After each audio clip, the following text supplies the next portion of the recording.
Vous êtes sur Radio Delta, la radio qui rayonne entre les oreilles. From somewhere in Paris City, in direct live with audience, it's Under Trois Soleil.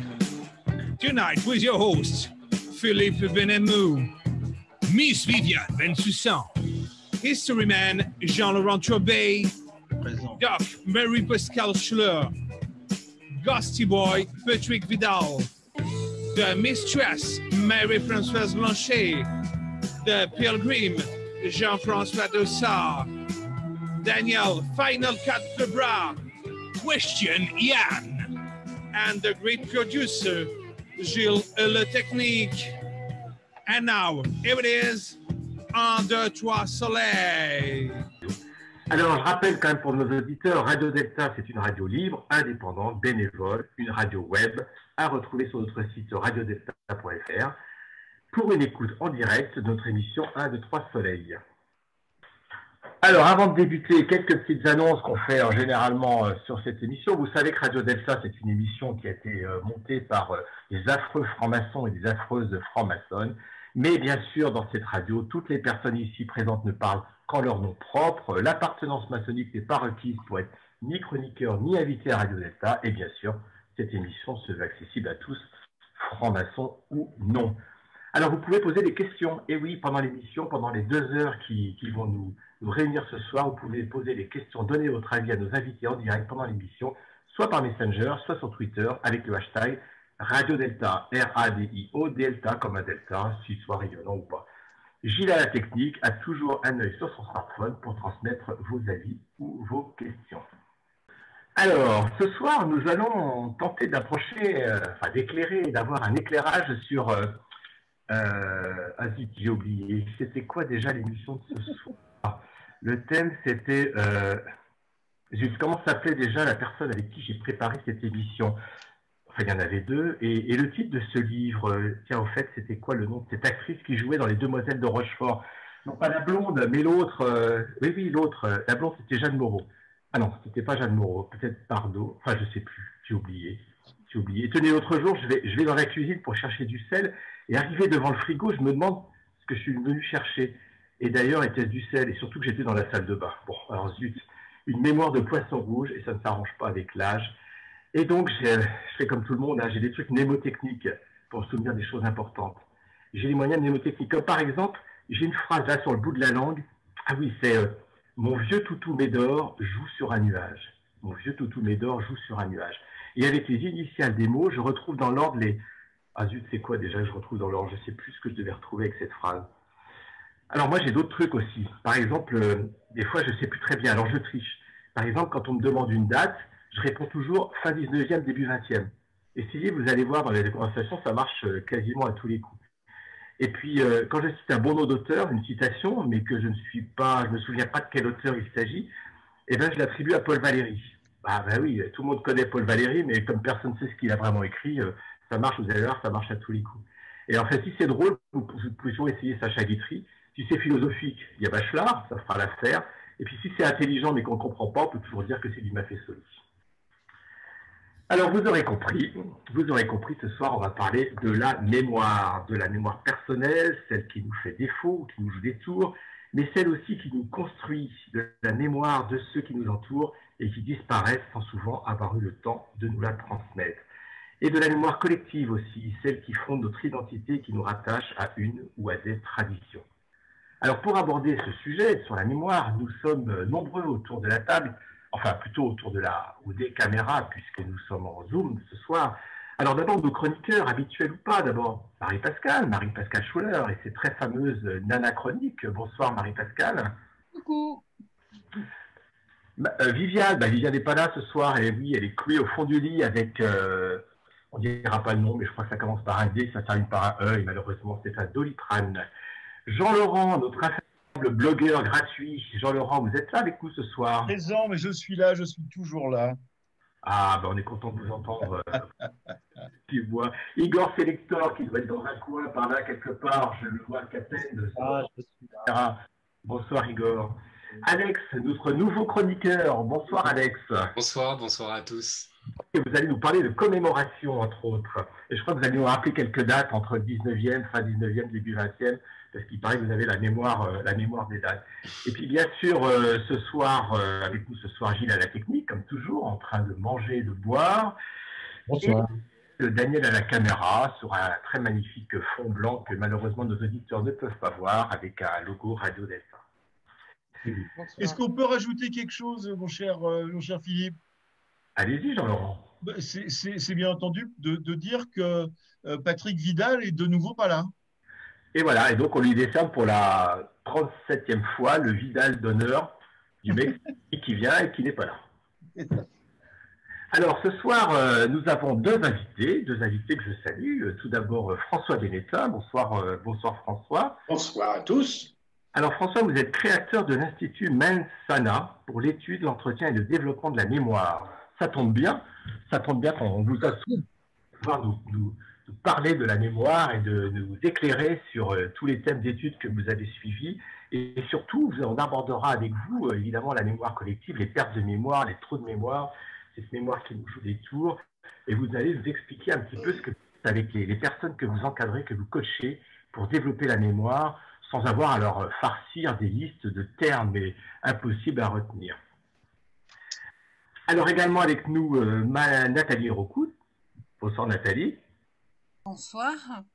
Alors vous êtes une artiste pluridisciplinaire, vous avez insisté sur le terme pluridisciplinaire parce que j'ai vu sur votre CV que vous êtes comédienne, réalisatrice, metteur en scène, allez, chanteuse peut-être un peu, danseuse, non peut-être pas, je sais pas, enfin vous avez plein de choses. Du chant, oui. Ouais, vous avez quand même touché à beaucoup de pratiques artistiques. Et là, vous habitez à Pantin, en Seine-Saint-Denis. Et pourquoi je dis Pantin? Parce que vous avez travaillé avec la mairie de Pantin et aussi la mairie de Bagnolet, toujours en Seine-Saint-Denis. Et vous avez fait un projet qui je trouvais passionnant. Passionnant d'autant plus que j'ai écouté avec attention ce projet ce soir. Et on va écouter des interviews des anciens que vous avez menés avec Corinne Dardet. Et vous avez mis en place finalement une espèce de process pour retranscrire cette mémoire, pour la garder, conserver cette mémoire. Et le titre de votre, le titre de votre projet, c'est « Moi aussi je suis jeune, mais ça ne se voit plus ». C'est ça, hein? Non, moi aussi j'ai été jeune, mais on ne le voit plus. Je me trompe à chaque fois, parce que je crois que je suis toujours... Et vous ne le voyez plus, pardon. Moi aussi j'ai été jeune, mais vous ne le voyez plus. Alors, on verra avec vous d'abord la jeunesse de ce projet et puis comment vous êtes arrivé à rencontrer ces personnes incroyables. Et puis, on donnera sur le lien de Radio Delta, le lien sur la plateforme Vimeo pour voir et écouter ces témoignages qui sont, pour tout vous dire, j'en ai regardé 2 ou 3 comme ça, vite, en me disant, bon, allez, je vais faire 2-3 extraits pour l'émission de ce soir. Et en fait, je les ai tous regardés. Ça m'a pris la journée entière, mais c'est passionnant, c'est vraiment passionnant et c'est plus que passionnant, c'est très émouvant surtout. Voilà, je pense qu'on est vraiment dans le registre de l'émotion. Alors vous avez la mémoire qui flanche, François Benetta, ça vous arrive? Eh bien, ça m'arrive comme à tout le monde et comme à tout le monde, je peux avoir parfois ce que l'on appelle des trous de mémoire. On aura l'occasion d'ailleurs d'en dire un mot, j'espère, au cours de cette émission. Je fais une remarque tout d'abord sur ce que vous avez dit tout à l'heure. Les poissons rouges, contrairement à ce qu'on croit, ont peut-être un petit peu plus de mémoire que ce qu'on a bien voulu leur prêter, d'après d'après d'autres observations. En ce qui concerne ce que vous avez dit, on pourra parler aussi des dates, mais ce n'est pas le sujet essentiel de ce soir, et ce ne sera pas simplement entre le 18e et le 19e siècle, mais on pourra trouver une ou deux évocations. Alors, les trous de mémoire, oui, on en parlera, c'est très intéressant et très passionnant, les trous de mémoire, même si parfois ça nous agace et même parfois ça nous inquiète. Je me propose de commencer le sujet de cette... D'abord, qui sommes-nous en 2 phrases? Institut Mensana, nous l'avons créé en collaboration avec un de mes amis, le docteur Jean-Marie Abar. Je ne développerai pas la genèse du projet, mais c'est le résultat d'une quinzaine d'années de travail, de mise au point, d'études que nous avions fait avec le docteur. Et l'Institut Mensana s'est donc créé en 2007. 2 références ou 3 références, il y en a beaucoup. Nous avons eu la charge de tout le programme de prévention des troubles de la mémoire de la MGEN, la Mutuelle Générale de l'Éducation nationale à Paris, de 2007 à 2011. Et pendant cette période, on a dû recevoir, je pense, quasiment 1 millier de personnes en ateliers, en réunion d'entretien et développement de la mémoire. Et puis nous avons également développé des programmes de formation mémoire en entreprise, tels que, pour n'en citer qu'un, Moet Hennessy, qui nous a reconduit plusieurs années de suite sur des programmes pour leur entreprise. Voilà. Oui. Avant de rentrer vraiment dans le vif du sujet, déjà pour nos auditeurs, est-ce qu'on peut classifier les mémoires? Est-ce qu'il y a plusieurs types de mémoire? On parle souvent de mémoire à court terme, mémoire à long terme. Oui. Et je voulais commencer par ça. Eh bien, ça tombe bien. Alors, tout d'abord, quand on dit mémoire aujourd'hui, le premier réflexe qui vient, c'est craindre de perdre sa mémoire ou d'avoir une mémoire qui ne soit pas satisfaisante à partir d'un certain âge, et puis se greffe derrière l'image de la crainte des maladies neurodégénératives type Alzheimer et autres. Mais la mémoire, c'est beaucoup plus que simplement celle que l'on craint, si j'ose dire, de perdre, telle qu'elle est dans l'imaginaire et dans l'imagerie et la représentation des personnes. Il existe plusieurs mémoires. Au sein de l'Institut, nous avons déterminé 4 grandes catégories de mémoire. Je dis bien pourquoi on les a définies comme telles, c'est parce que nous, on travaille dans un but pratique et les définitions que nous donnons ont pour objet que ça puisse correspondre à une utilisation et une réalité dans nos vies. Première mémoire, la mémoire dite immédiate. Alors celle-ci, nous avons la même définition que ce qui se fait en psychologie, mais ce n'est souvent pas ce qui est considéré par le grand public. C'est très court, la mémoire immédiate, c'est ce que l'on mémorise entre 30 secondes et 2 minutes. À titre d'exemple, c'est du style le numéro de téléphone qu'on va se répéter le temps qu'on le compose sur le clavier, et puis qui aura disparu juste après que l'on aura justement composé le numéro. Mais cette mémoire immédiate est très importante. Elle constitue la porte d'entrée des informations qui nous parviennent et qui, selon les réactions du cerveau, iront se consolider ou s'oublieront. Elle a donc une importance sur laquelle on pourra dire un mot par la suite. Deuxième type de mémoire, ce que nous appelons la mémoire au quotidien. La mémoire au quotidien, c'est la mémoire que nous appliquons à nos affaires courantes. Pour donner une image, on va dire que c'est la mémoire qui s'applique sur un espace de temps à ce qui nous concerne, sur un délai de 1 heure à 1 semaine. C'est quoi la mémoire immédiate? C'est qu'est-ce qu'il m'a dit hier? Il m'a dit quelque chose qu'il fallait que j'apporte samedi, je ne sais plus ce que c'est. C'est le rendez-vous. Je suis parti en cours, je ne sais plus ce que j'ai acheté. Voilà, c'est l'application aux affaires courantes. C'est vraiment un type de mémoire tout à fait particulier. Elle nécessite ou elle requiert éventuellement des entraînements spécifiques, et c'est dans le vieillissement, en général, cette première mémoire qui a tendance à faiblir. Je dis bien en général parce qu'il y a des cas particuliers. Typiquement, je vais dans la cuisine pour chercher du sel, et qu'une fois que je suis dans la cuisine, je ne sais plus très bien ce que je dois chercher. D'ailleurs, je ne suis même pas dans la cuisine, je suis dans la salle de bain. C'est un peu ça. Alors, aller dans la salle de bain à la place de la cuisine, ça, c'est une erreur de mémoire. En revanche, il ne faut pas accuser la mémoire de tous les mots. Parce que si on va dans une pièce et qu'on ne sait plus ce que l'on est venu y faire, ce n'est pas toujours un problème de mémoire, c'est même souvent un problème qui est un problème de distraction.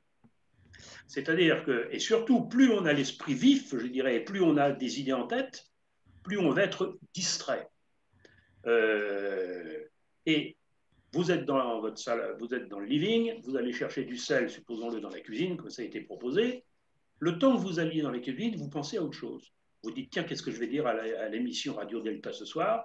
Comment je vais intervenir? Vous avez des idées et par définition, vous arrivez dans la cuisine et vous avez oublié le pourquoi vous y alliez parce que vous êtes passé par d'autres préoccupations. Alors, on a tous des petits troubles de la mémoire, mais on peut en avoir des grands. Et ce qui caractérise, si j'ose dire, la gravité ou l'importance d'un trouble, c'est sa fréquence et s'il devient récurrent. Si on l'a de temps à autre, on en a tous, c'est pas grave, je dirais même que c'est normal. Si ça devient récurrent, fréquent et que ça devient un handicap dans la vie, ça c'est autre chose sans s'en occuper. Troisième type de mémoire, puisque j'étais passé de la mémoire immédiate et de la mémoire au quotidien, la mémoire d'apprentissage. C'est le terme apprentissage au sens large, c'est-à-dire tout ce que, en fin de compte, on souhaiterait conserver dans sa mémoire. C'est donc pas simplement un apprentissage, on dirait, universitaire ou scolaire. Apprendre l'anglais, certes, c'est un apprentissage, mais mémoriser le nom et le prénom des personnes que l'on rencontre, c'est aussi de l'apprentissage, de manière à ce qu'on puisse fixer ces éléments de façon durable. Et en passant, c'est une plainte mnésique très fréquente, sans doute la plus fréquente, qui est celle de dire oh, « j'arrive pas à me rappeler le nom des personnes ». Alors c'est parfois les célébrités, mais parfois des personnes de notre entourage immédiat. Et puis le quatrième type de mémoire, c'est ce que nous appelons la mémoire profonde. Alors ça, c'est intéressant, et ce serait un sujet qui doit intéresser peut-être ce dont s'occupe Nathalie Caru. Il n'y a plus rien à mémoriser, c'est notre art, notre capacité, notre virtuosité à retrouver dans l'ensemble des souvenirs, des réminiscences, de tout ce qui est stocké, c'est-à-dire les milliards d'informations qui sont dans notre cerveau, celles que nous souhaitons restituer et qu'elles puissent revenir à notre conscience. Alors, sur cette mémoire profonde, on pourra, si nous en avons le temps, faire une intervention, parce qu'elle débouche sur des connaissances de soi-même et des découvertes de soi-même qui sont tout à fait intéressantes. Je continue et vous m'arrêtez bien sûr si je suis trop long. La psychologie a d'autres classifications de la mémoire. Alors je les cite parce qu'elles existent. La mémoire immédiate, c'est la même que celle que je vous ai évoquée. C'est très court, c'est ce qu'on mémorise entre 30 secondes et 2 minutes. Il y a la mémoire sémantique. La mémoire sémantique, c'est ce qui s'appelle les connaissances. On va dire Marignan 1515, c'est de la mémoire sémantique. Il y a la mémoire épisodique. C'est la mémoire de notre vécu, c'est-à-dire ce que nous nous souvenons de nos agissements, de notre vie passée. Cela dit, cette séparation entre les deux mémoires, sémantique et épisodique, n'est pas tout à fait parfaite parce que le cerveau est suffisamment compliqué pour qu'il y ait des liaisons entre les deux fonctionnements des mémoires. Quatrième type de mémoire, la mémoire des perceptions, hein, c'est-à-dire tout ce qui peut être des mémoires qui passent par les sens. Et puis la cinquième mémoire, c'est la mémoire procédurale. Alors cette mémoire procédurale, elle est curieuse parce qu'on ne peut pas la décrire par les mots. La mémoire procédurale, c'est l'ensemble de tous les savoir-faire que nous savons faire. C'est ça, François, c'est quand on a une pratique de métier, par exemple, on sait faire quelque chose, on sait réaliser un travail, on sait utiliser un outil, et finalement, on ne peut pas l'expliciter comme ça. Si on veut le transmettre, on est peut-être obligé de passer par une forme de compagnonnage, c'est-à-dire par une forme d'imitation, d'essai-d'erreur, et c'est difficile de le décrire, même si on a des process qualité dans tous les sens dans les entreprises qui permettent de le faire. Et oui, c'est vrai. Le maître n'explique pas le geste, il le montre, dit-on. Exactement. Alors, pour revenir justement un dernier mot sur cette mémoire procédurale, je marche. Je peux vous dire quand je marche que je mets un pied devant l'autre. Mais je suis incapable de vous décrire la complexité du mouvement de la marche qui fait que mon corps fait passer l'équilibre d'une jambe sur un autre, qu'il articule le mouvement. Imaginez ce que représente, simplement pour un pianiste, ce que représente la mémoire procédurale, qui est tout son savoir-faire acquis et auquel il ne pense pas pour exécuter un morceau. C'est énorme, c'est centré essentiellement dans le cervelet et ça concerne presque autant de cellules, de neurones que celui du cerveau qui nous sert à autre chose, c'est-à-dire on n'est pas loin on est dans les 80 ou 100 milliards de neurones, rien que pour cette mémoire procédurale. C'est en général celle qui résiste le plus au temps, hein, c'est-à-dire cette mémoire des restes.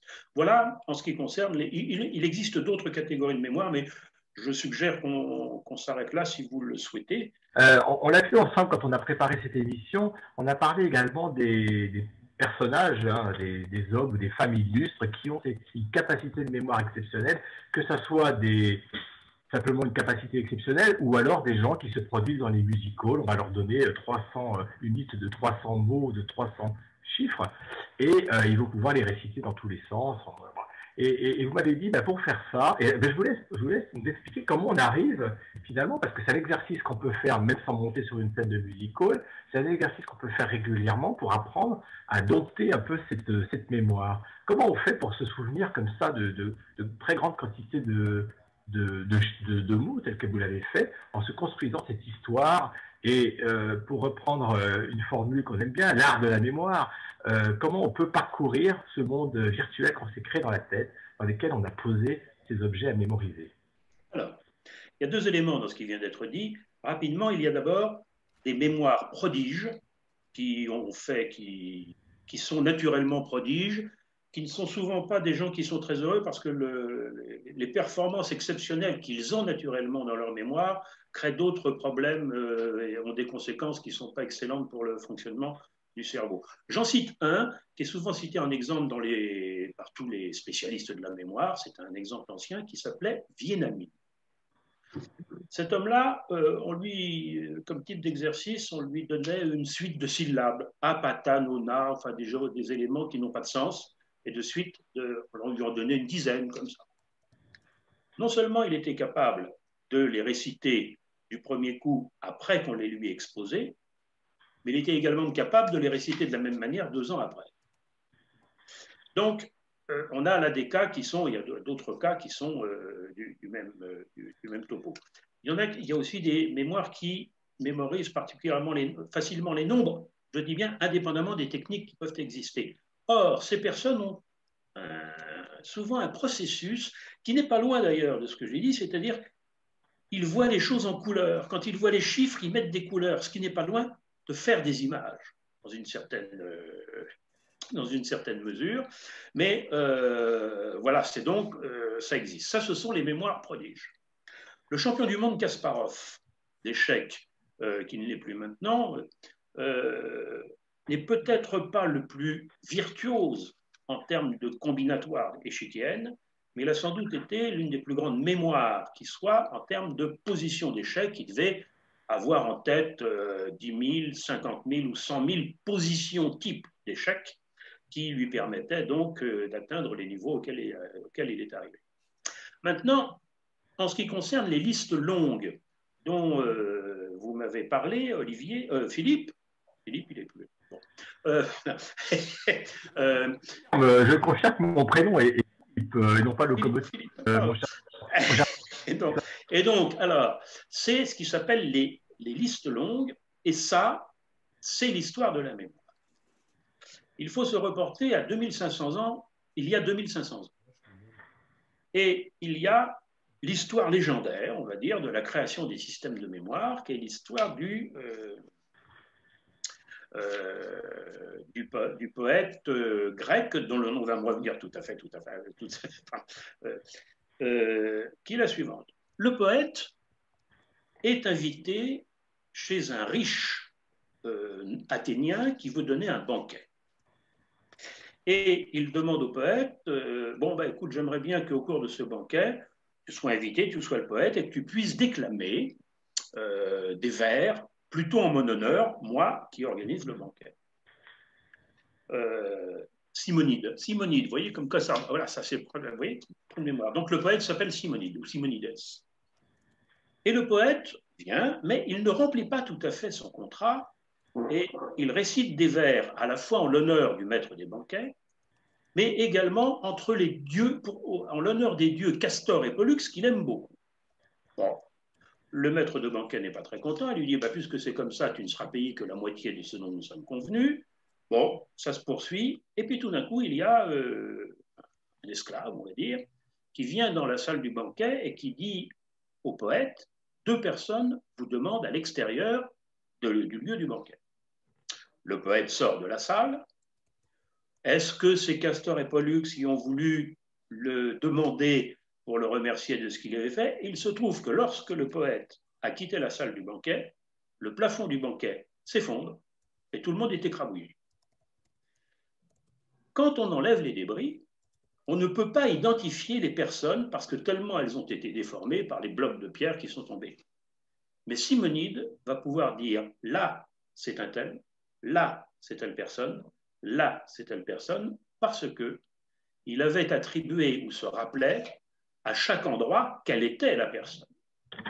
Cette méthode des lieux et des images qui permet de mémoriser des listes longues était née.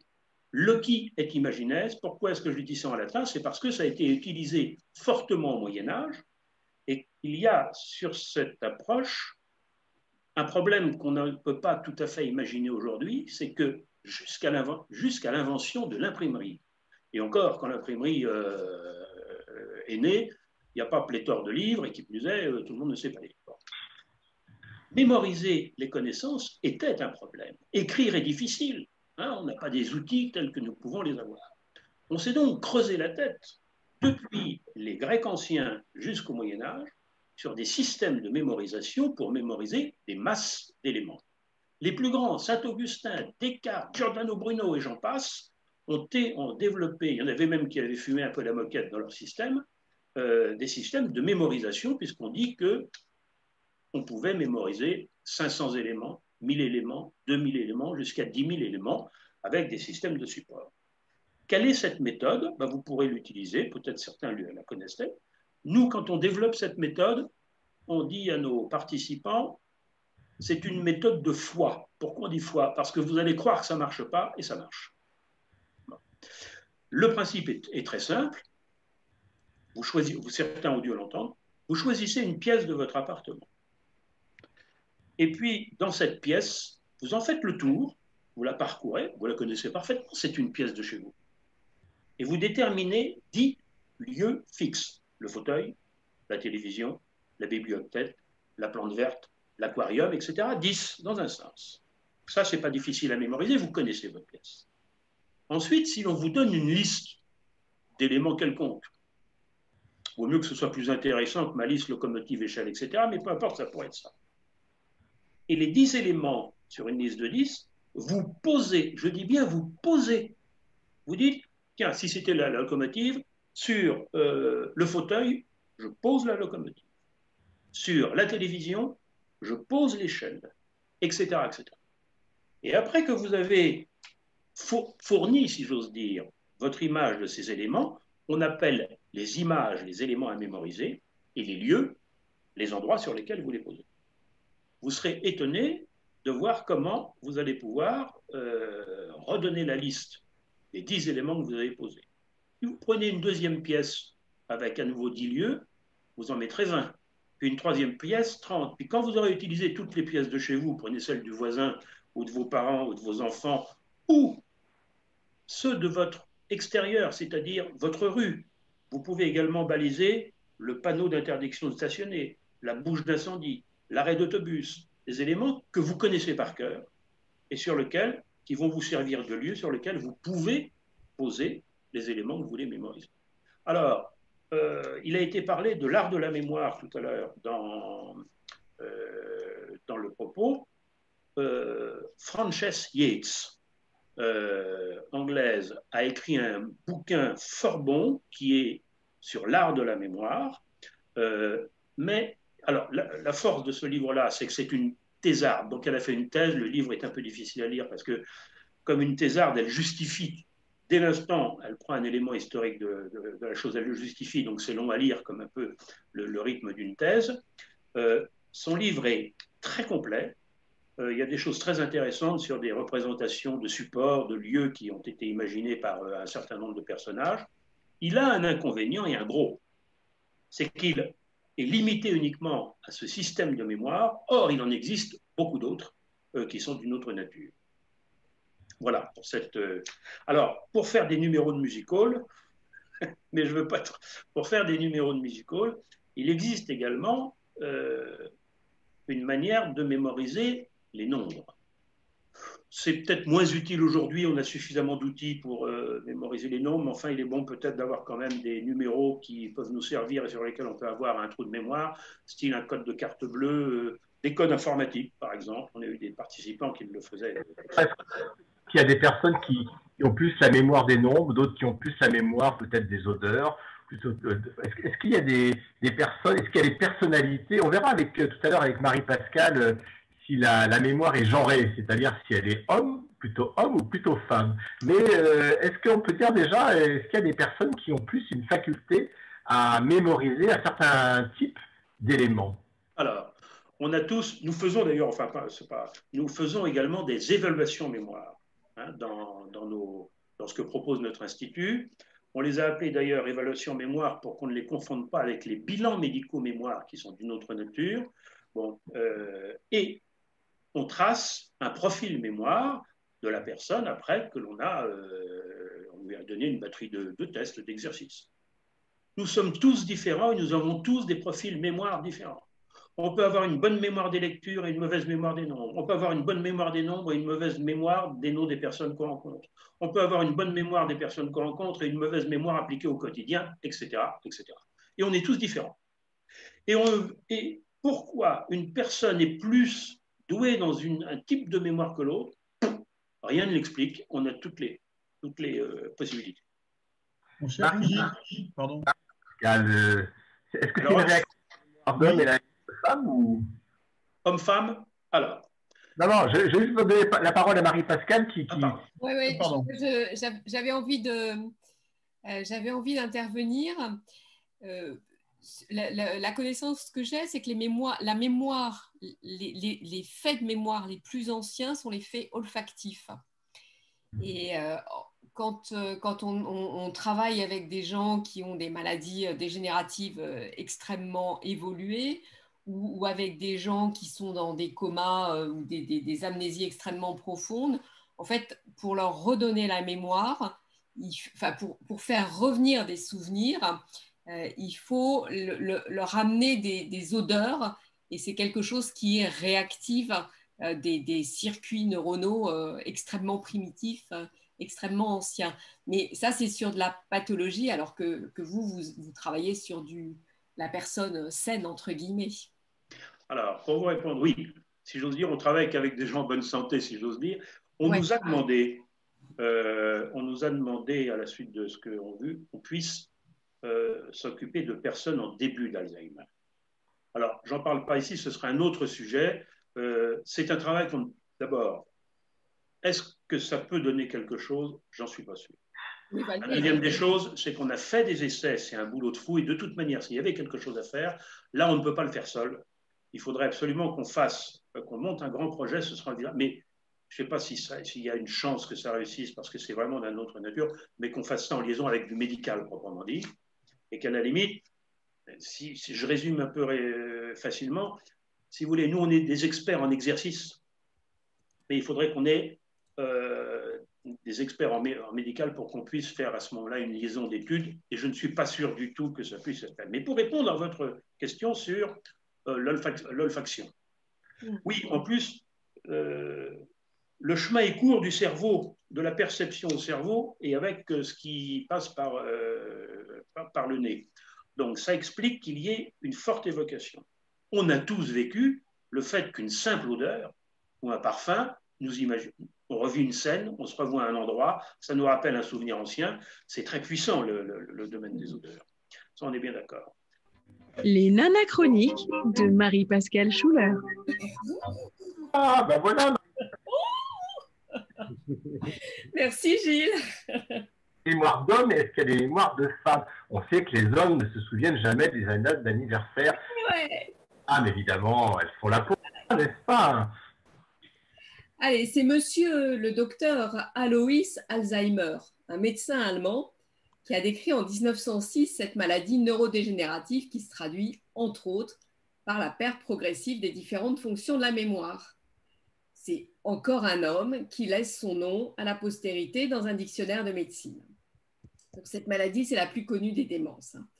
Sa fréquence augmente avec l'âge, elle est presque 2 fois plus fréquente chez les femmes.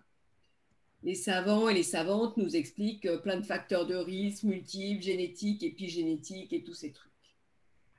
Moi, je deviens tout doucement un petit peu vieille, hein. Je perds un peu la mémoire. Mais en vrai, ce n'est pas mon cas individuel qui est intéressant. C'est de comprendre que la mémoire des femmes a été perdue. Elle n'a pas été recueillie. Ou les deux. Elle a été perdue et non recueillie. En loge, nous écrivons notre histoire. À chaque début de tenue, Après avoir sacralisé notre espace, notre temple, nous lisons la planche tracée de nos derniers travaux. Nous nous remémorons notre histoire récente et la partageons avec nos sœurs absentes et parfois même avec des frères quand ils viennent. Bah oui, c'est l'écriture, la lecture, l'écoute, la transmission. Les historiens et les historiennes savent bien combien il est difficile de trouver trace des exclus et des dominés quand les concernés n'ont pas eux-mêmes écrit.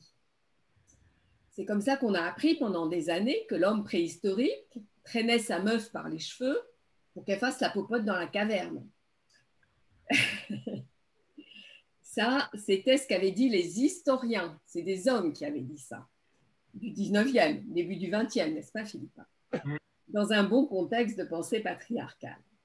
Jusqu'à ce que des analyses plus subtiles soient conduites sur l'anatomie des femmes, montrant leur musculature de guerrière, leur asymétrie de musculature qui témoigne de leur réalisation de travaux de force. Et d'autres études qui analysent les formes des mains sur les peintures des grottes et qui expliquent que ces formes des mains sont plus des formes de mains de femmes que des formes de mains d'hommes, en disant que les femmes ont eu des pratiques artistiques dans les grottes. Bref, chercher à construire l'histoire sans préjugés, c'est la déconstruire. Parmi mes ancêtres soignantes, il y avait des sorcières, des femmes libres, souvent des vieilles, célibataires, veuves, âgées. Pendant presque un siècle, du milieu du 15e au milieu du 16e, on estime actuellement qu'il y a eu entre 50 et 80 000 sorcières tuées. Ces personnes étaient très majoritairement des femmes, des sorcières. Il y en a eu quelques sorciers. On pourrait parler d'un génocide, c'est-à-dire d'un crime consistant en l'élimination physique intentionnelle, totale ou partielle, ils n'ont pas tout réussi, d'un groupe de personnes en tant que telles. Donc, ces savoirs médicaux, ces savoirs d'herboristes, d'obstétriques ont été perdus. Leurs mémoires ont été ensevelies. Et moi, j'aimerais bien qu'on nous pose comme ça une journée pour célébrer la mémoire de ces crimes, la journée internationale des sorcières perdues. Le champ de l'histoire des femmes commence à être investigué. Les historiens et les historiennes trouvent dans les archives des éléments pour confirmer leur rôle dans les guerres et les révolutions. Chaque ville française ou presque a son monument aux morts, de morts pour la patrie, de morts sur le champ d'honneur. En 1985, pour la première fois, un monument a été érigé à la mémoire des infirmières mortes à l'arrière des champs de bataille. Il y a eu un monument à Pierrefonds, dans l'Oise, et un autre monument à Verdun, lui en 2000. Et tout bien réfléchi, je me dis que ce docteur Alois Alzheimer, il a beau avoir décrit cette maladie si fréquente, il n'a vu que le tout petit bout de la lorgnette. Il n'a pas vu la maladie de l'ensemble de la société. Ce sont les hommes qui ont perdu ce qu'ont fait les femmes pendant des siècles. Voilà. Donc, je n'ai pas différencié mémoire d'hommes, mémoire de femmes. On a bien compris. 1969. Eugène Gabel, jeune directeur commercial, sort son patron Hans Riegel dans un petit spectacle parisien. Mon bon Eugène, vous avez une bonne carrière devant vous. Nous sommes heureux de vous compter parmi nous. La filiale française vous doit beaucoup. C'est trop, monsieur le président directeur général. Mais voilà, nous avons un gros problème. Notre prochain produit ne trouve pas son nom. Cela est très fâcheux. Auriez-vous une idée ? Nous comptons beaucoup sur vous, je vous le rappelle. C'est-à-dire que le produit, il ressemble à quoi ? C'est une petite boule de forme irrégulière avec une couverture qui tire vers le carmin. Quel goût avez-vous décidé pour celui-ci ?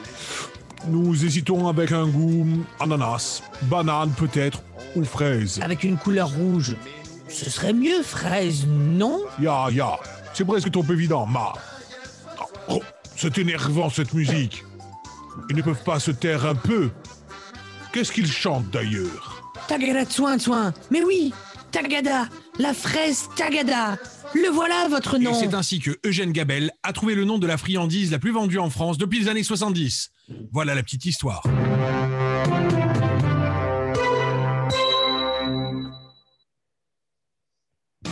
chroniques de Igor Selector. Les chroniques qui décoiffent les mœurs.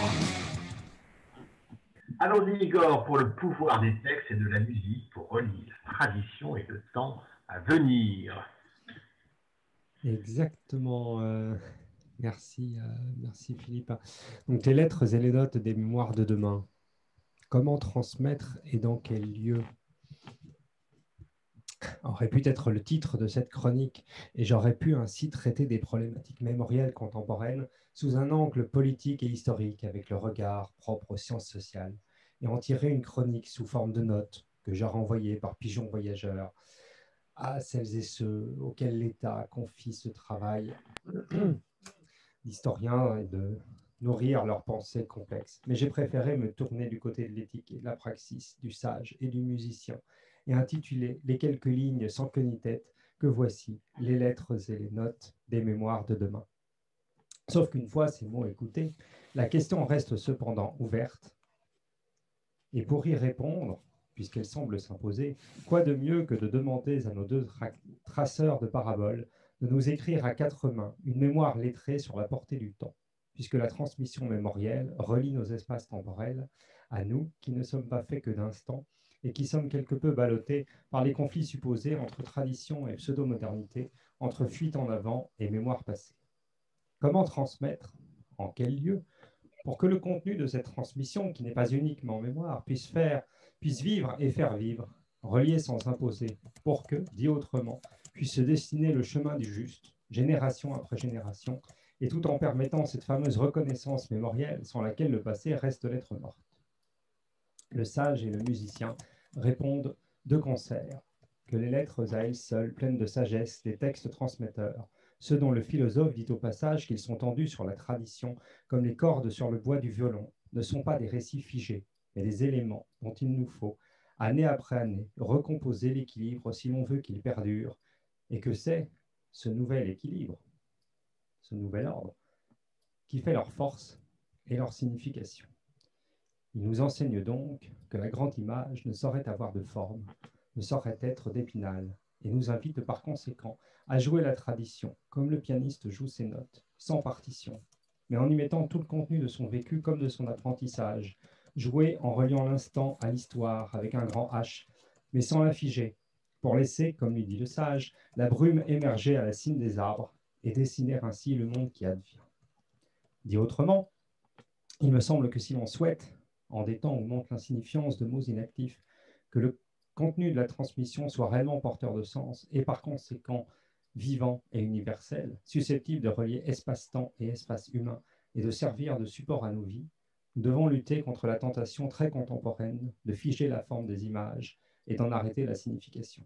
Autant de tentations qui, si on y cède, ne cessent de créer des conflits et interdisent petit à petit échanges, dialogues et construction commune. Il n'y a donc pas pour le sage et le musicien de réception passive de la mémoire. Les textes et les standards se donnent physiquement en notes et en mots, mais ne se transmettent qu'au travers d'un impératif processus fait de commentaires et de réinterprétations sans fin, tant ils doivent être joués pour être peu à peu recomposés par les nouveaux arrivants qui pourront, si le cœur leur en dit, en tirer une nouvelle signification propre au temps présent, mais néanmoins traditionnelle, issue de nos mémoires vivantes, pour qu'ils puissent à leur tour les transmettre à d'autres arrivants qui pourront, s'ils le souhaitent eux aussi, en faire à leur tour quelque chose d'unique et perpétuer ainsi la chaîne. Les notes sont jouées sur le violon, rappelons-nous. Mais attention, ce travail, s'il en est, ne s'apprend pas dans les livres et ne saurait venir de l'extérieur. Il est intérieur à nos esprits et nos corps. C'est une pratique du quotidien qui nécessite de recréer cet espace sacré reliant le haut et le bas, l'immanence et la transcendance. Autrement dit, le club de jazz où se jouent les notes présentes émises par les âmes passées. Aussi, lorsque ces portes réouvriront, je vous invite à oser demander l'entrée de ce lieu et à venir y écouter ce morceau sans titre, mais néanmoins intitulé « Les mémoires de demain », finale d'un concert qui n'aurait pas dû avoir lieu, sorti de la mémoire perdue des sages, et devenir les témoins silencieux, mais non passifs, de la construction de la mémoire vivante des passeurs de sens qui écrivent l'histoire à venir. À vous de trouver la porte de ce lieu. On y trouve, paraît-il, quelques sagesses. Merci beaucoup.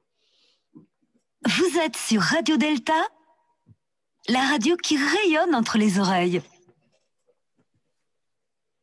Entre les oreilles, toujours en compagnie de François Bénessin et Nathalie Roucou pour parler de la mémoire. Merci Igor. Et justement, on va parler de ces lieux de mémoire. Et vous avez dit dans votre chronique, vous avez parlé d'une histoire vivante à transmettre. Alors, quelle belle transition pour donner la parole à Nathalie Roucou qui va justement nous parler de cette histoire vivante à transmettre. Bonsoir Nathalie. Bonsoir.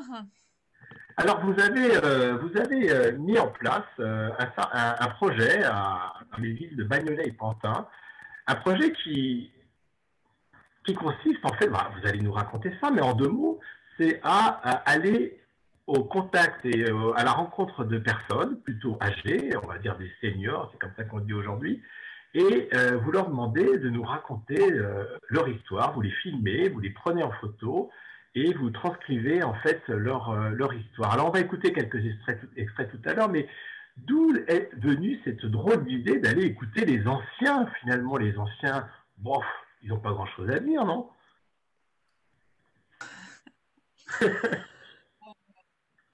Non,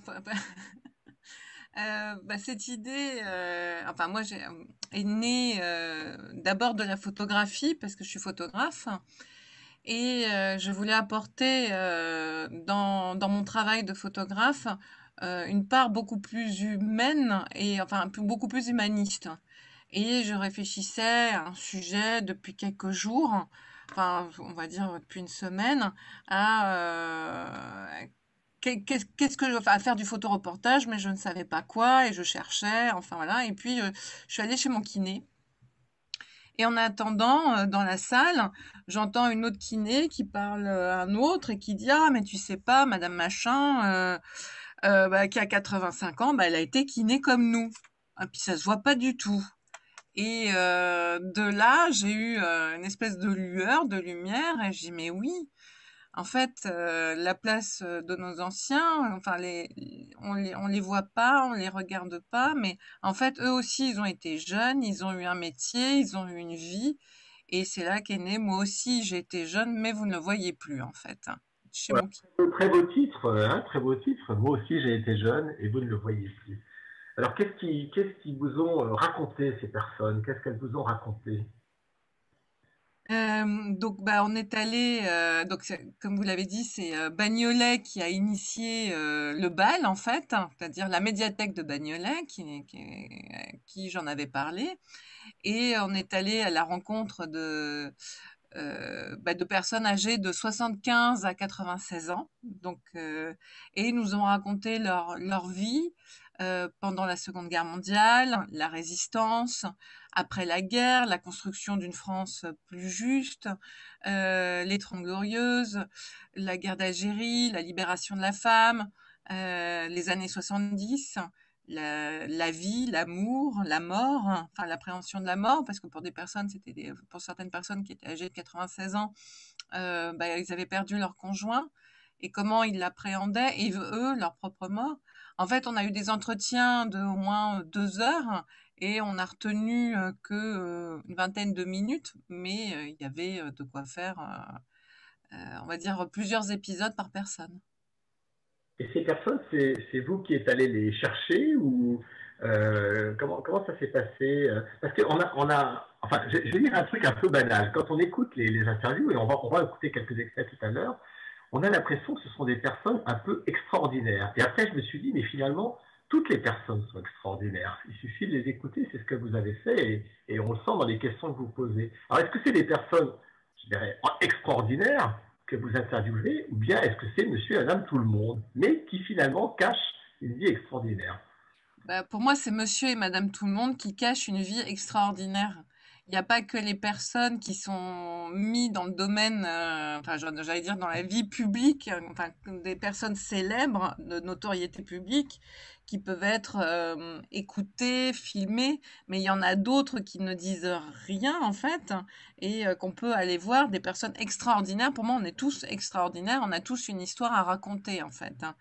L'histoire de notre vie peut nous sembler banale, mais pour d'autres, elle peut sembler extraordinaire. Et c'est ça qu'on a voulu montrer avec Corinne, c'est d'aller à la rencontre de personnes qui avaient vécu l'histoire au plus près et qui racontaient dans leur petite histoire, je mets ça entre guillemets, la grande histoire en fait, l'histoire de l'histoire de France en fait. On va écouter, si vous le voulez bien, tout de suite un extrait. Alors, comme je vous disais tout à l'heure, quand on a préparé l'émission, c'est très dur d'extraire comme ça sur, je sais pas, ça dure à peu près une vingtaine de minutes chaque interview. Il y en a au moins une trentaine, une quarantaine sur le site. Je rappelle le site Vimeo, hein, on peut accéder à ces... La chaîne qui s'appelle Moi aussi j'ai été jeune. Voilà, donc sur le site Vimeo, hein, qui est un site de vidéo en fait, on a la chaîne Moi aussi j'ai été jeune.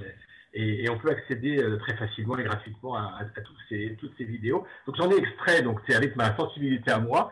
Et on va écouter tout de suite David, hein, David qui nous parle de son enfance et évidemment d'un événement dramatique particulier qui a touché son enfance.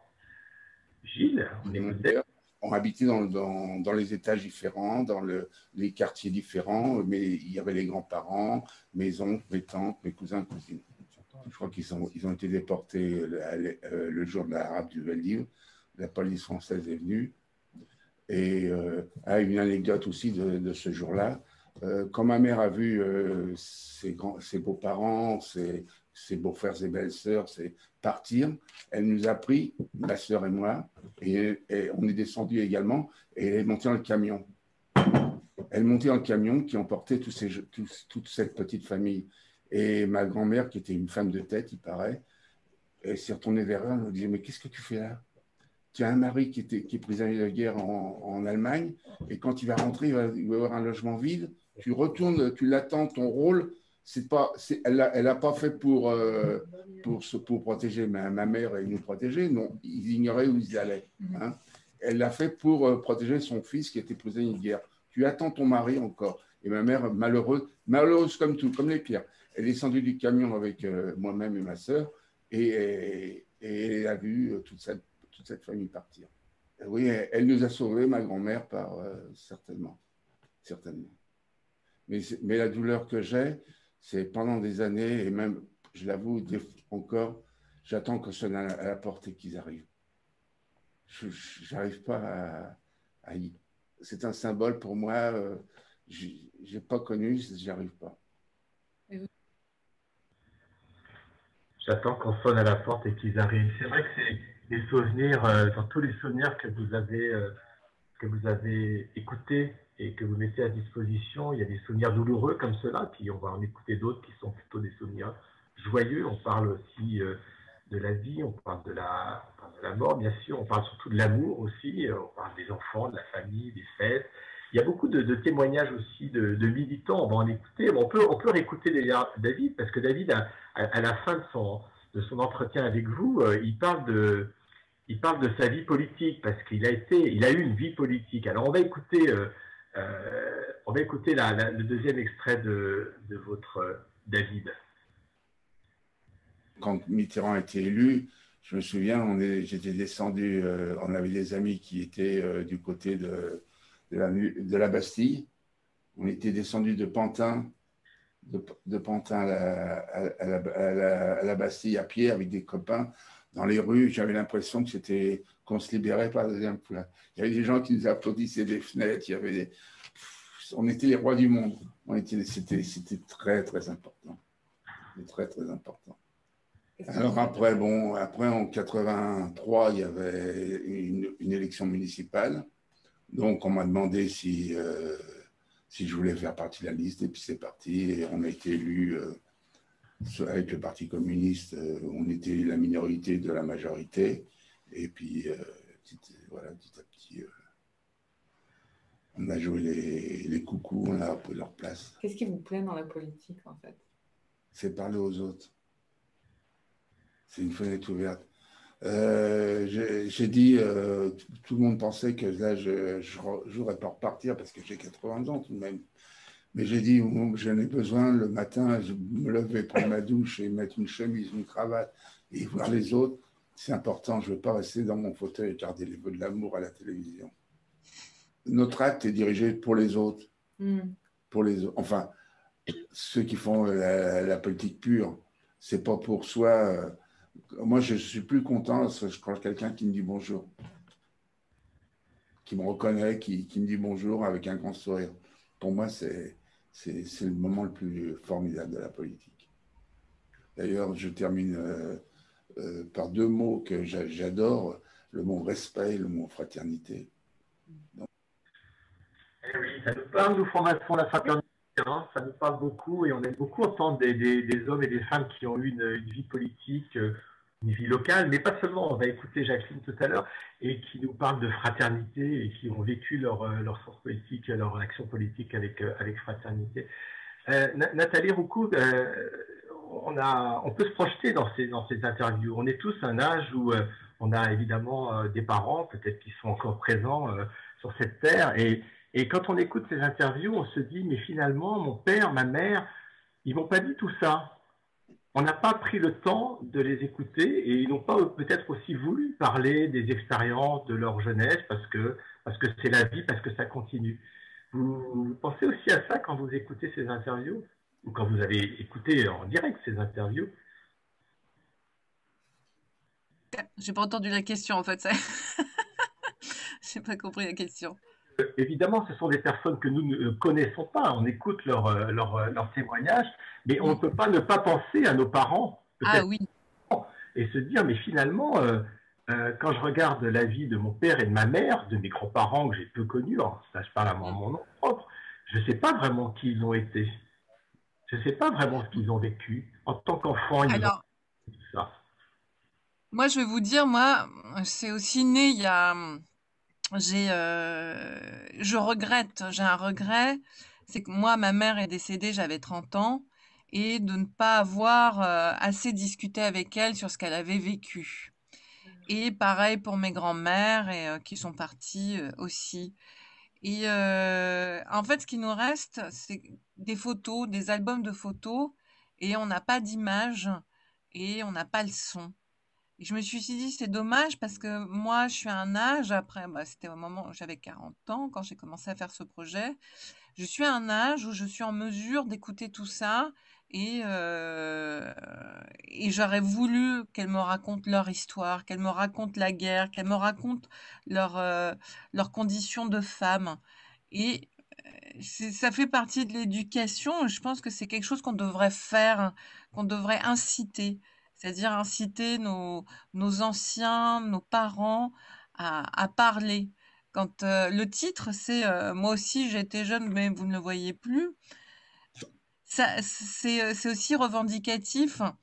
Je me souviens d'une réunion de famille où on voit les personnes âgées d'un côté, on voit les jeunes de l'autre, et ça se mélange pas et ça communique pas. Et moi, ça me faisait mal au cœur, en fait. Ça traduit bien la place de nos anciens. On a peur de déranger, on a peur de leur poser des questions, alors qu'ils adorent discuter. Ce projet-là, en fait, ce que j'ai remarqué, c'est que ils adoraient, enfin, quand on arrivait, on venait 2-3 fois avec Corinne, les voir, et c'était un plaisir pour eux, un bonheur, de discuter avec nous, de raconter leur histoire. Ils avaient besoin de raconter leur histoire. C'était vraiment un besoin, en fait. Et c'était d'autant plus facile que c'était à des inconnus, en fait. Parce qu'il n'y avait pas de lien affectif, donc ils pouvaient vraiment s'épancher, se confier. C'est vraiment ce qu'on entend, c'est des confidences finalement. Il y a des émotions, ils lâchent, il n'y a pas de contrôle, ils sont ni père ni mère. Ils peuvent être tout simplement dans l'écoute que nous avons avec eux. Donc c'est pour ça que c'était très très touchant. C'était un voyage au cœur de l'humanité avec eux. Mais je pense qu'on devrait tous le faire, prendre une caméra, un appareil enregistré et aller voir ses parents et commencer à discuter et recueillir la parole. Et ne serait-ce que pour avoir un son quand ils seront plus là, de dire « Ah, mais elle m'a raconté cette histoire, elle m'a raconté cette histoire ». C'est hyper important. Les photos ne sont pas suffisantes en fait. C'est le patrimoine, hein, c'est ce que je disais, le patrimoine, il n'est pas seulement immobilier, mais c'est un patrimoine humain. Et l'histoire, elle parcourt le cœur des gens et ils ont tous leur perception de l'histoire. Et c'est ça que je vais chercher, c'est des morceaux de puzzle qui finalement reconstituent un grand puzzle qui est l'histoire de notre humanité et de ces dernières années. Et c'est pour reprendre les mots de François Bénétin tout à l'heure, c'est cette mémoire qui constitue d'abord leur identité et puis aussi l'identité du groupe familial. Par exemple, si on parle de groupe familial, mais on va parler aussi tout à l'heure de groupes de militants, de groupes d'action, etc. Alors Marie-Pascale, vous souhaitiez poser une question, un témoignage. Non, poser une question à Nathalie. Effectivement, c'est extrêmement touchant ce qu'on entend. Est-ce que vous avez pu faire écouter ces témoignages aux descendants de ces personnes, savoir comment ils réagissaient à ça? Alors, les enfants ou les petits-enfants, et j'imagine que c'est une émotion extrêmement intense.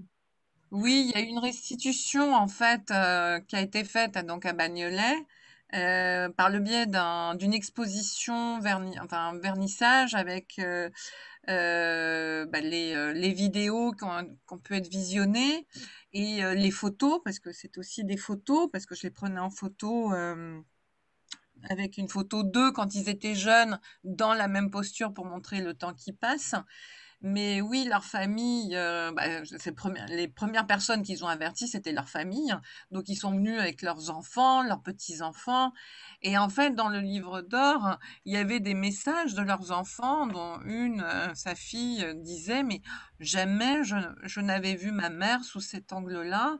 Et ça m'a touchée. J'avais l'impression de découvrir une autre femme. Elle n'était pas dans sa posture maternelle, elle était dans sa posture de femme où elle n'avait pas de rôle à jouer en fait.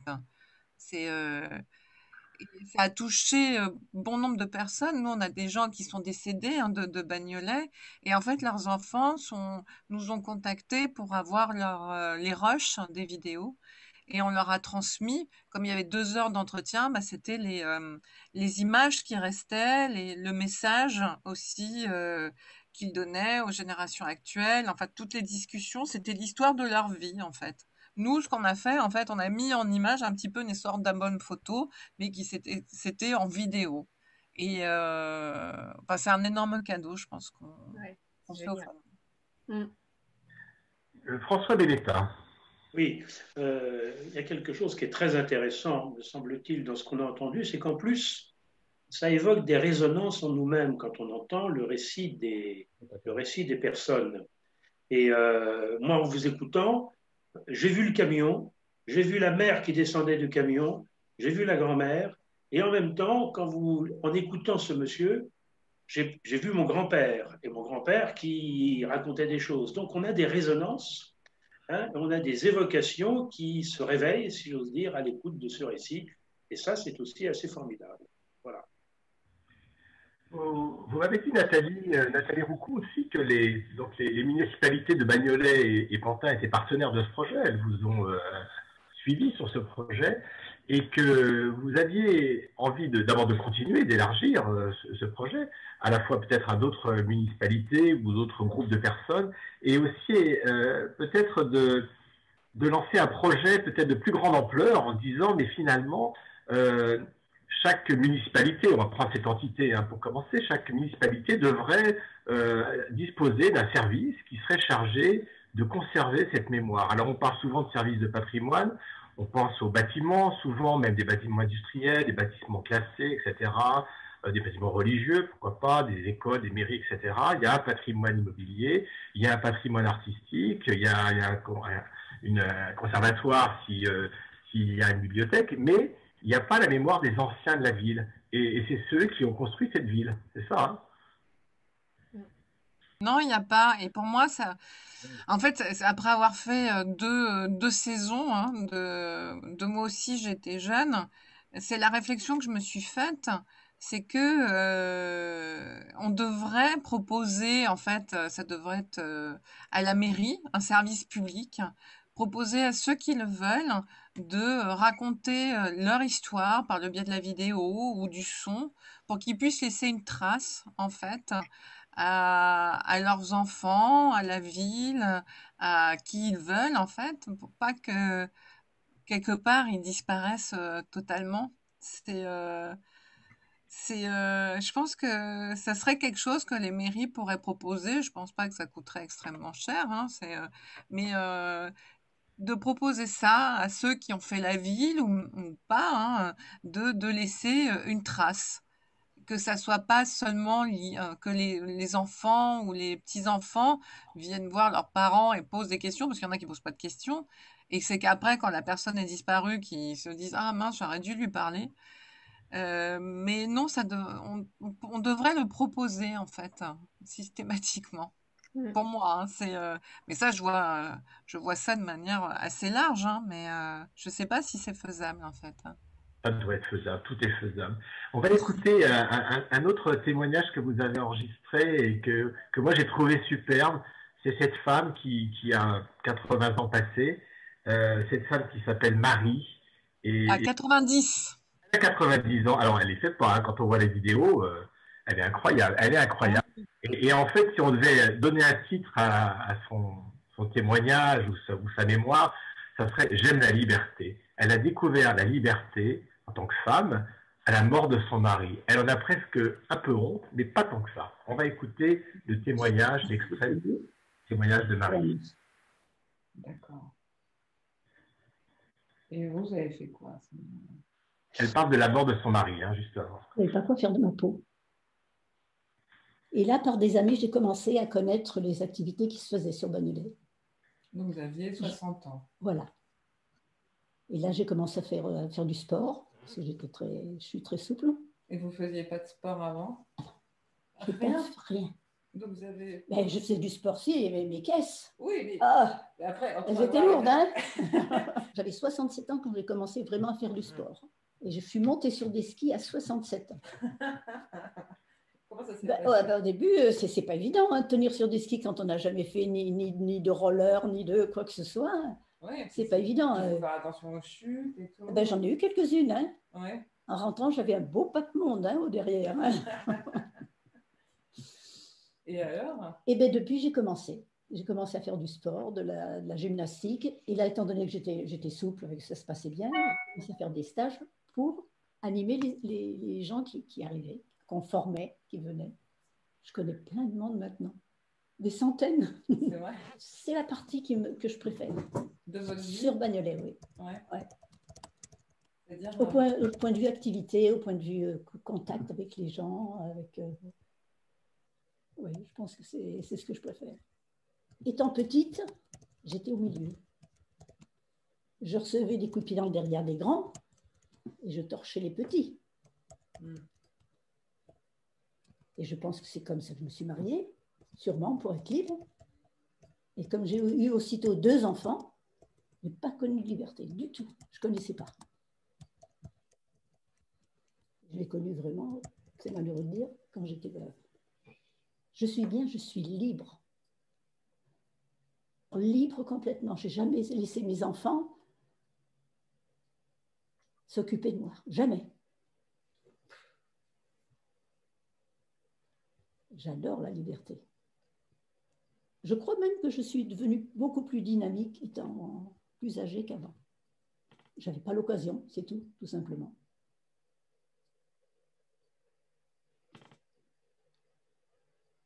C'est fini. On vient d'écouter Marie, qui aime la liberté et qui, après, un petit peu de mal à dire qu'elle est devenue libre après la mort de son mari. Si je raconte un peu, Nathalie, vous allez me dire si j'ai bien suivi le début. Elle s'est mariée pour un peu échapper à une famille nombreuse dans laquelle elle était un petit peu, on va dire, malmenée. Hein. Elle a travaillé, ensuite elle s'est mariée et tout de suite elle a eu des enfants. Et elle n'a pas trouvé de liberté dans ce mariage. Au bout du 2e enfant, elle a dit à son mari, maintenant c'est terminé, je ne veux plus d'enfants. Son mari ne voulait pas qu'elle travaille, elle a travaillé en cachette, c'est ce qu'elle raconte. C'est incroyable, hein, cette histoire. Elle a travaillé en cachette parce que son mari était dans le bâtiment, il se levait très tôt, il rentrait tard le soir, et pendant ce temps-là, elle travaillait. Elle a fini par lui dire. Et puis, comme il avait 20 ans de plus qu'elle, il est décédé, elle avait 60 ans, il va en avoir 80 à peu près. Et là, c'est une nouvelle vie qui s'est construite pour elle, une vie de liberté. Moi, j'adore ce témoignage. Gilles, vous vouliez dire quelque chose? Oui, simplement, j'intervenais comme auditeur pour dire à Nathalie que l'idée me plaisait beaucoup et que je je me proposais d'en parler à mon collègue élu à Drancy, puisque je fais partie d'une municipalité, élu à la culture, parce que je pense que ça peut intéresser du monde, et à Drancy, qui est quand même une ville avec un morceau d'histoire assez lourd, peut-être que ça peut être très utile en fait. Ah, mais avec plaisir. Avec plaisir. On continue la Seine-Saint-Denis. On a aussi, avec Romainville, peut-être on va initier le projet avec eux. Donc, Drancy, avec plaisir. Ça me ferait, je t'aimerais beaucoup raconter, on va dire, l'histoire de Drancy au travers les histoires des anciens, en fait. Avec plaisir. Eh bien voilà, le rendez-vous est pris entre Gilles et Nathalie pour un premier contact, peut-être le début d'un projet sur Drancy. Drancy, on connaît bien Drancy, hein. On sait que le mémorial de la Shoah a installé, on va dire, rue d'Alex, j'aime pas trop le terme, enfin, en tout cas, il y a le mémorial de la Shoah dans le Marais à Paris, et puis il y a ce bâtiment à côté des bâtiments de Drancy qui ont servi de zone d'internement. Et justement, quand on écoute les témoignages qui ont été enregistrés par Nathalie Rocou et Corinne, j'ai oublié son nom, Corinne Daré, hein, je crois. Darbé, voilà, Darbé, voilà, trou de mémoire. Évidemment, la guerre revient tout le temps, parce que la guerre, ça a été quand même quelque chose de dramatique et quelque chose qui a certainement bousculé et peut-être même fondé leur vie d'après, puisque c'est là où il s'est passé des choses terribles. On parle, il y a un témoignage où une femme raconte que son père était interné dans un camp français, tenu par des gendarmes français, et qu'elle allait le voir, qu'elle lui portait de la nourriture et des vêtements. Donc la guerre a été un moment, et c'est vrai quand on parle de devoir de mémoire, puisque c'est aussi un terme qu'on aurait pu aborder dans l'émission, on oublie que ce devoir de mémoire, il est aussi porté par des gens qui sont encore vivants, qui viennent témoigner. Et souvent les jeunes générations, on l'entend autour de nous quelquefois, ils sont blasés de tout ça. Ils n'ont plus envie d'entendre ça. Un petit peu comme on n'avait pas envie d'entendre les Juifs parler de la déportation juste après la guerre, juste après la libération. Et j'ai l'impression que les jeunes générations n'ont plus envie d'entendre parler de ça. Voilà. Mais on va en parler juste maintenant avec notre futur chroniqueur habituel, puisque c'est la première fois que Alex va chroniquer sur Radio Delta. Et je crois que justement, on va parler de commémoration, on va parler de mémoire collective. Et même, on m'a dit en coulisses que vous étiez un surdoué dans la mémoire des dates. Oui, voilà. En tout cas, si on ne m'appelle pas calendrier sur pattes, si vous avez des problèmes de date d'anniversaire ou de date d'événement, vous me demandez, je peux sans doute vous renseigner. Pour passer au propos justement qui a bien été amené, hein, vous avez parlé de devoir de mémoire, j'en ai finalement oublié de parler dans ma chronique, mais on aurait pu aussi parler de devoir de mémoire, parce que moi j'ai envie de co-mémorer, de se souvenir ensemble en fait pour transmettre. Et justement, lorsque j'ai appris le thème du jour pour l'émission, mémoire et transmission, je n'ai pas pu m'empêcher de me souvenir d'un sujet qui est tombé à l'ENA il y a quelques années, qui était intitulé « L'État doit-il commémorer le passé ?» Et justement, dans un bon sujet de concours, on définit les termes. Et pour les définir, ces termes, il y a mémoire et mémoire avec un M majuscule. Et cette fois, c'est cette mémoire-là qui va intéresser mon propos. Mais la mémoire avec un M minuscule reste tout aussi importante. Parce qu'encore, faut-il avoir de la mémoire pour pouvoir transmettre et donc pour exercer une transmission.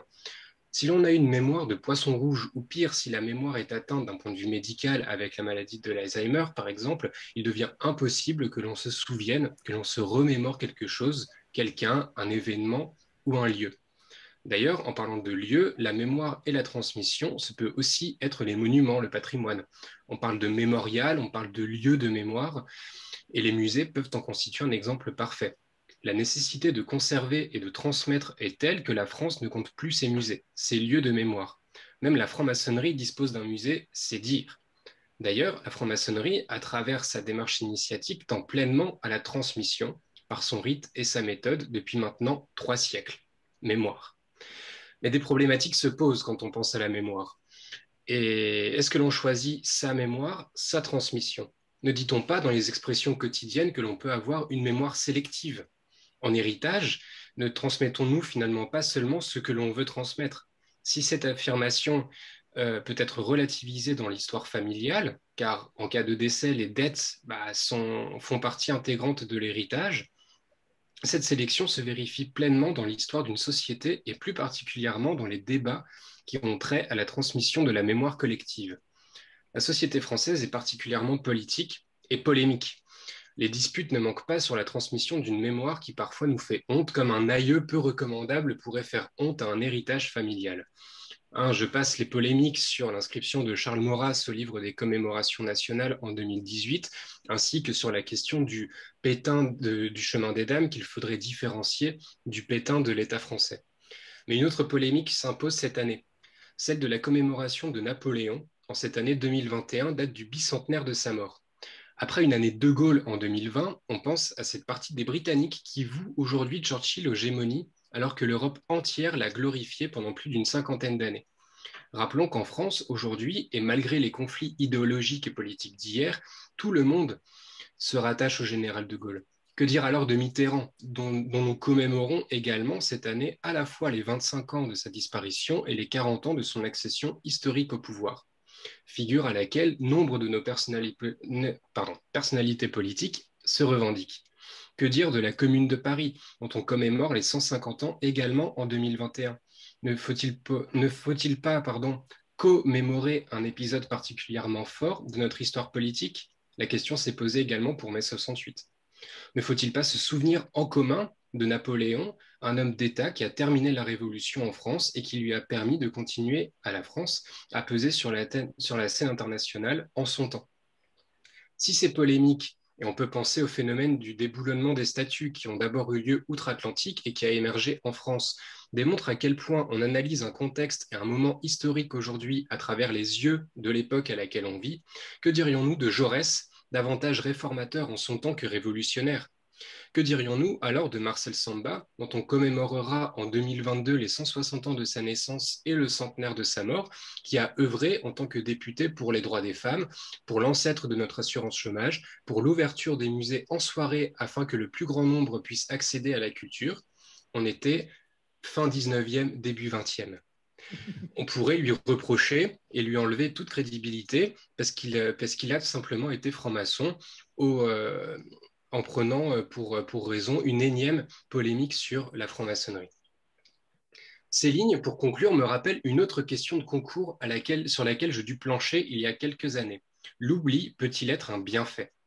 S'il est des oublis qui peuvent être bénéfiques, le pardon peut en être un par exemple, faisons attention à ce que la transmission de notre mémoire, de surcroît la mémoire collective, ne soit pas plus biaisée qu'elle ne l'est par définition.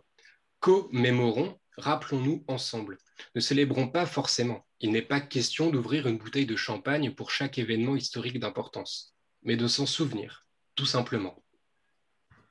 Merci Alex pour cette chronique.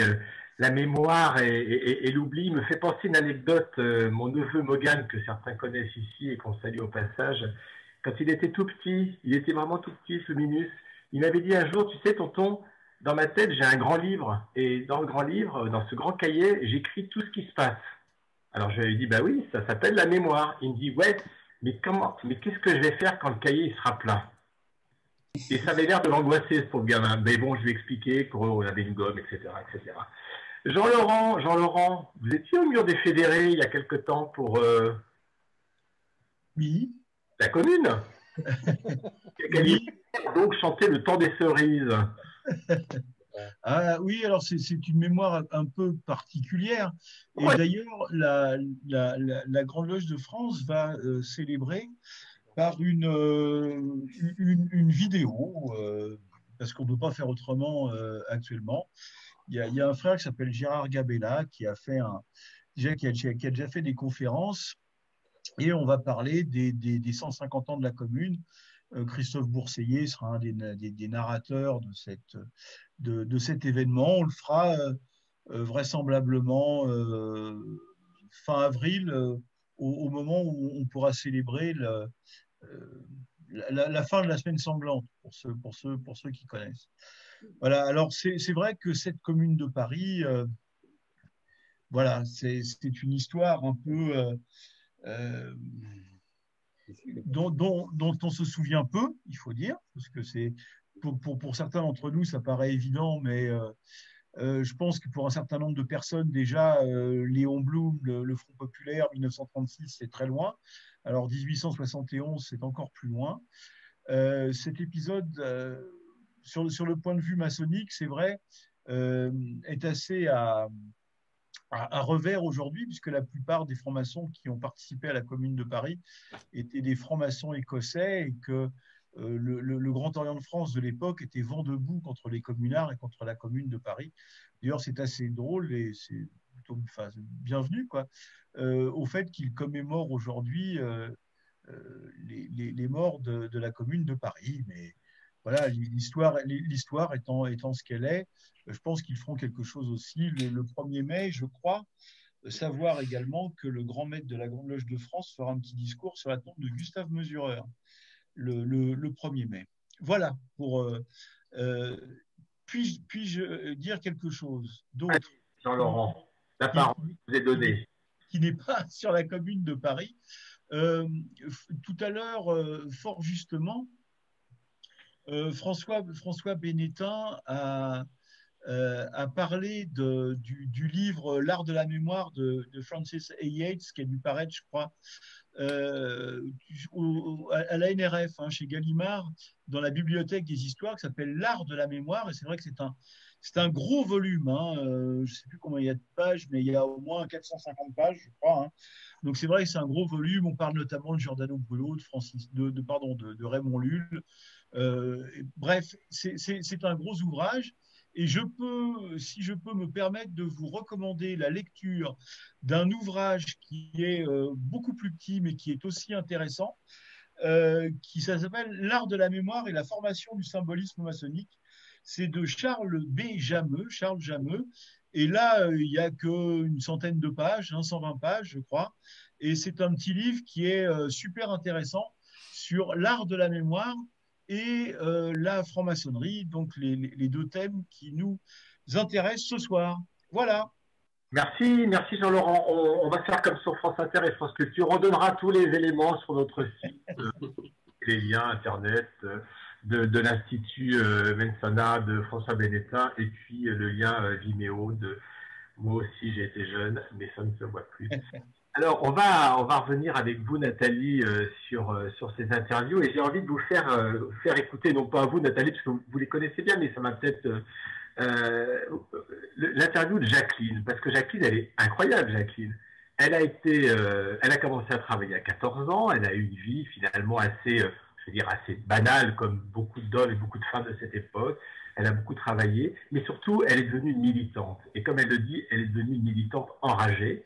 Elle a fait partie des jeunesses communistes. Et puis ensuite, elle a eu, on va dire ce qu'il y a, elle a eu une carrière politique, mais pas de façon, je dirais, carriériste. On écoute Jacqueline qui nous raconte sa vie politique. À la Libération, j'ai tout de suite adhéré, la rage au ventre, à la jeunesse communiste en septembre 1944. Et un an après, donc, j'ai fait la connaissance de mon mari. On était dans le même cercle des jeunesses communistes. Au mois de février, le 22 février 1947, on s'est mariés. Parce que je militais beaucoup, je faisais beaucoup de choses. Je vous dis, j'avais la rage. Alors, j'étais dans tous les trucs, dans toutes les réunions, les manifestations, les délégations, partout, il fallait faire quelque chose, j'étais là. Alors, je travaillais dans le privé, mais tous les moments que j'avais, je militais. Voilà. Il y a eu des élections. Bon, je dis, pourquoi pas faire ça aussi, conseillère municipale. Mais à peine j'ai été élue, comme il y avait 3 vieux maires, le maire et 2 adjoints étaient des personnes âgées, le parti nous avait dit, il faut un peu la relève. Alors Georges Valbon et moi, on était les 2 jeunes qui, à Lyon, travaillaient avec la vieille garde pour un jour la remplacer. Donc, en 1959, comme Valbon est parti, c'est sur moi que c'est tombé. Mais vous savez, j'ai pleuré toutes les larmes de mon corps. Pourquoi? Parce que je ne voulais pas. Moi, je ne me suis jamais fait un plan de carrière. C'est le hasard de la vie qui m'a fait prendre des responsabilités et les accepter. Mais là, je ne voulais pas accepter. Je ne voulais pas être mère. Mais vous croyez une petite môme comme moi qui a été travailler à 14 ans, qui est sur certificat d'études, j'ai pas de degré, je vais affronter les instits, les toubibs, les ingénieurs, les architectes. Je ne peux pas. Je ne suis pas capable de faire ça. Vous aviez peur, enfin? Ah oui, ah oui, ah oui, ah oui, ah oui, j'avais la trouille de pas pouvoir être à la hauteur. Je ne me sentais pas du tout capable de faire ça, d'être mère. Et pourtant, vous l'êtes devenue. Eh bien oui, puis j'y suis restée 27 ans. Bah alors. Comme j'avais quelques complexes aussi d'infériorité, j'ai fait un travail collectif intense. Jamais j'ai pris une décision seule. Il y a même un architecte qui est venu me dire dans mon bureau, c'est pas la place des femmes d'être mère, d'exercer des responsabilités comme ça. Il y a même une femme qui est venue à la section du Parti communiste de Bagnolet pour leur demander quelle mouche les avait piquées de mettre une femme mère. Ça me galvanisait de savoir qu'il y a des gens qui pensaient « Ah, je ne suis pas capable. Attends, tu vas voir ça. » Alors, en même temps, je ne voulais pas. Puis une fois que j'étais dedans, c'est comme quand j'ai été députée. C'était le hasard de la vie qui a fait que je sois députée. J'étais suppléante. Bon, j'ai dit, bon, d'accord, suppléante. Ça ne sert à rien. Il est élu au mois de juin. Au mois de septembre, il meurt. Et moi, comme c'était la loi, c'était obligatoire que la suppléante prenne la place du... Et la session parlementaire commençait au mois d'octobre. Ben là, alors, c'est pareil. J'ai fait des pieds et des mains. C'était Georges Marchais qui était secrétaire. J'ai même vu Georges Marchais pour lui dire, il faut refaire une élection. Moi, je ne veux pas de député. Qu'est-ce que je vais faire dans cette galère? Et il vous a répondu quoi? Oh, il m'a répondu, bah, tu y es, tu restes. Si tu t'en vas, on perd le siège. Alors, tu veux qu'on perde le siège? Bon, bah, tu restes. Voilà, Jacqueline, elle est restée maire, 27 ans, députée. Voilà, c'est un beau témoignage, Nathalie. Ah, elle est super, Jacqueline, hein. Je l'ai eu encore au téléphone il y a 2-3 mois où on discutait, elle me racontait encore sa vie. Elle est géniale, elle est géniale. Elle était vice-présidente aussi de l'Assemblée nationale, elle était sur le perchoir. Et elle raconte, elle a été à la commission des lois, elle raconte aussi comment elle a rencontré Simone Veil entre deux débats au moment de la loi pour l'avortement, donc comment elle l'a soutenue, enfin... Non, Jacqueline, c'est un sacré personnage. Elle est très touchante, très touchante. Je crois que si on devait conseiller à écouter en premier un témoignage ou un vécu, c'est celui de Jacqueline qui m'a le plus touché, en fait, par son côté, la militante enragée. Moi, ça m'a beaucoup plu. Et je suis sûr que ça plaît beaucoup à Marie-Pascale Schuller. Je l'ai vu au Kiné de la... Hein, Marie-Pascale, c'est sûr. Comment ça me connaître, Philippe? Quand vous prépariez les entretiens, bon, bah, au départ, vous commencez par poser des questions assez, je dirais, assez basiques aux personnes. Vous êtes né en quelle année? Vous êtes né où? Vous avez habité où? Enfin, et puis très vite, vous partez sur des choses. Alors, évidemment, il y a la vie qui est racontée. Et puis, il y a un passage, et nous, en tant que francs-maçons, ça nous touche. On en a parlé tout à l'heure, enfin, hier au téléphone. Vous parlez un peu d'une forme de testament. Qu'est-ce que vous souhaitez transmettre à vos enfants ou aux générations qui vont suivre, hein? Oui, alors ça faisait partie du processus artistique. Je leur demandais à l'issue de ces entretiens, parce que c'était, on va dire, chaud, de d'écrire un message destiné aux générations actuelles et futures. Et on se voyait après, donc ils avaient quelques jours pour l'écrire et on se voyait. Et je leur demandais aussi, à l'issue de cette entrevue, donc on prenait la photo, et je leur demandais de le lire. C'est-à-dire, ça a été lu par des comédiens, mais ça a été lu par eux aussi. C'est-à-dire, on a conservé une trace de leur texte lu. Enfin, il y avait ce côté qui était très émouvant, en fait.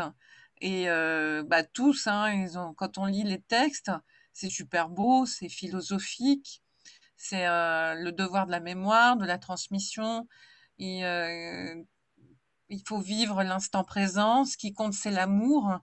Je me souviens de Raymond, qui a eu une vie syndicale, qui a été secrétaire particulier de Krasuki, et qui dit c'était pas ça le plus important en fait. Le plus important, c'est l'amour que j'avais pour ma femme et ce que nous avons vécu. Parce que le reste, c'était qu'un costume, c'était qu'un apparat. Et il dit, quand je pense à elle, le mot qui me vient à l'esprit, c'est respect. Cette femme, je l'ai respectée, je la respecte encore.